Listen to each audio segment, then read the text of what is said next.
Good morning, good evening. My name is Samuel Pedroso, and in this presentation, I will introduce the contextual basis of our analysis and explain the main educational tension we identify. This work focuses on the relationship between internationalization processes and sociocultural realities in a specific educational context. Our objective is to critically examine how it operates in practice and what limitations emerge when global educational strategies are implemented without sufficient contextual adaptation. The select contest is Institución Educativa CAS Simón Bolívar, a public secondary school located in an urban environment. It serves students between 10 and 18 years old from different socioeconomic backgrounds, mainly for middle and lower middle groups. The institution has recently undergone infrastructure improvements, which has strengthened its physical conditions for learning.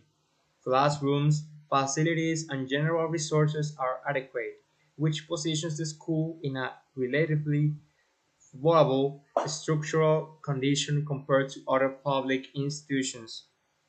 A defining institutional characteristic is its participation in internationalization initiatives. The school receives native or near-native English-speaking teaching assistants as part of a program that is supported through assessment facilitated by Alianza Francesa de Valledupar. This partnership allows the institutions to incorporate external linguistic and cultural input into the classroom. As a result, students are exposed to authentic English use and intercultural interaction. English is positioned as a central component of the educational process, aligned with national policies that promote language learning as a tool for global integration. The analysis of this context reveals a structural tension between the objectives of internationalization and the social cultural conditions of the student population. On one level, the program introduces the valuable resources because students interact with native speakers, which increases exposure to the language and creates opportunities for communicative practice. However, this exposure operates within significant limitations. Most students don't have access to English outside the classroom, so their learning depends almost entirely on school-based interaction, which creates unequal participation. And students with prior knowledge or stronger foundation engage actively, while others struggle to follow the pace of instruction. In addition to this, the program lacks continuity. The native assistants remain in the institution for a limited period, and this affects the consistency of teaching, and there is no long-term strategy to guarantee the progress beyond the assistant presence. Another critical issue lies in the way the program is integrated into classroom practice. The participation of native assistants is often informal and isn't systematically planned, and well, is or this reduces their role to occasional contributors rather than structured pedagogical agents. Serve that. From a sociocultural perspective, students also interpret the assistant as external authority figures. This perception affects the interaction patterns and limits horizontal communication. At the same time, local cultural knowledge isn't consistently incorporated into the lessons, which reduces the relevance of their learning experience. The central problem is clear. And what is the central problem? Is that the model of internationalization implemented in this context prioritizes visibility and exposure, but doesn't achieve effective pedagogical integration. Good morning, my name is Natalia Lara and I will develop the conceptual analysis and the action proposal. Our proposal is based on a detailed analysis and seeks to address the problem with clear, realistic, and educationally sound actions. The objective is to move from superficial internationalization to real educational change. This situation can be explained using the main concepts from the course. First, the model reflects a specific approach to internationalization of education, where English is treated as a form of linguistic capital associated with global competitiveness.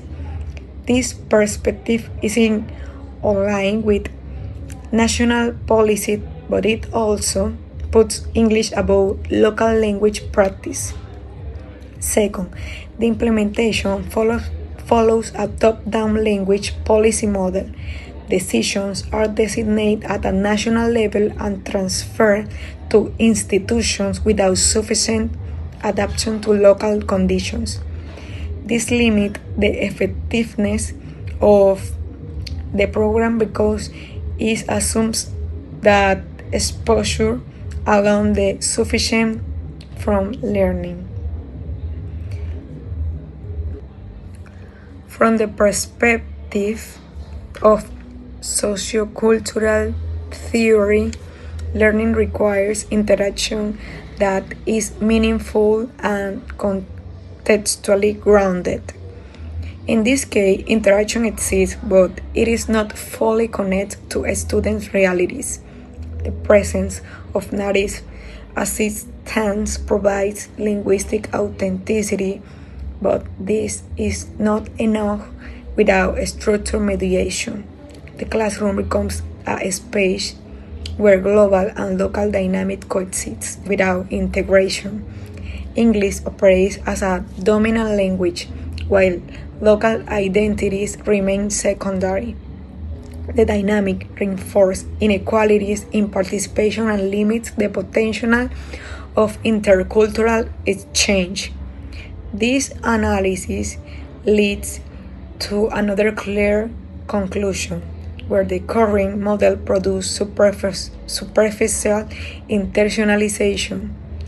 It introduces external elements without transforming a pedagogical structure of the classroom.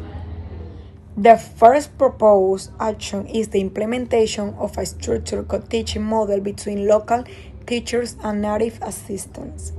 This model requires the formal integration of both actors into the teaching process. Lesson planning, classroom instruction, and assessment must be designed collaboratively. This ensures that the assistant's participation is intentional and aligned with pedagogical objectives. Local teachers should assume responsibility of curriculum alignment, sequencing of content, and evaluation. Native assistants should contribute the communicative activities, pronunciation work, and intercultural interaction, but in a clear and organized way. To make this possible, weekly planning meetings should be officially organized and include the in-teacher workload, not as an informal practice. In addition, a brief reflection meetings after a class should be implemented to evaluate outcomes and adjust strategies. This action helps to solve the current fragmentation.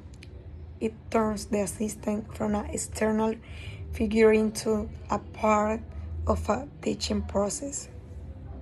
The second action involves including local sociocultural content in the English curriculum. Language instruction should be connected to a student's life experience. This requires incorporating topics such as a regional identity, cultural practice, and community issues into classroom activities.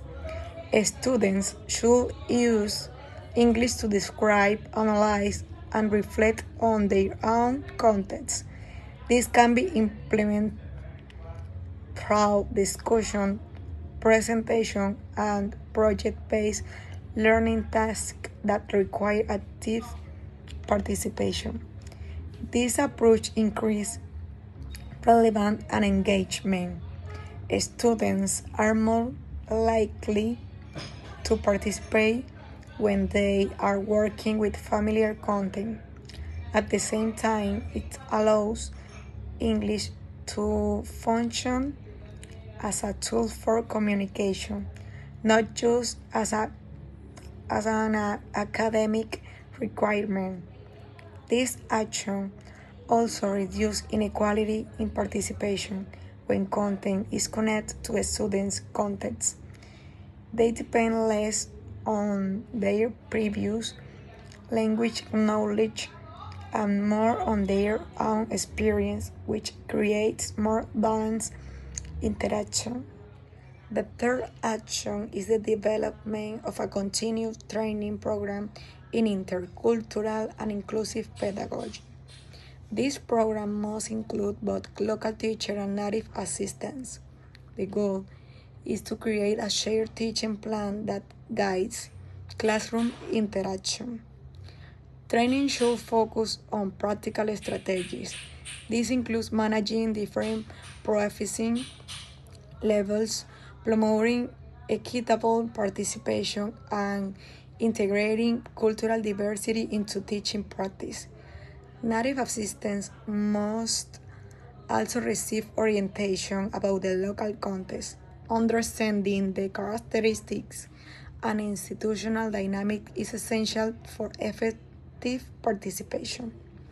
In addition, monitoring mechanisms such as classroom observation and feedback sessions should be implemented. This allows continuous improvement and ensure that training translates into practice. These actions make sure that the native assistant contribute to long-term teaching development, not just a short-term support. The proposed actions are realistic because they build on existing institutional structures. They don't need new programs, just a reorganization of current practices. The expected impact includes improved student participation, especially among those with lower proficiency levels. Learning outcomes would become more consistent due to structured teaching processes. And teachers would also benefit from collaboration and training, which would strengthen their professional practice. At the institutional level, internationalization would shift from a symbolic presence to an effective educational strategy. Challenges may include the time constraints, the resistance to change, and the need for administrative coordination. However, these challenges can be addressed through institutional support and clear planning. This proposal is important because it deals with the difference between policy and practice. It demonstrates that internationalization can be effective if it is adapted to the realities of the educational context. For us as future educators, this analysis defines our position.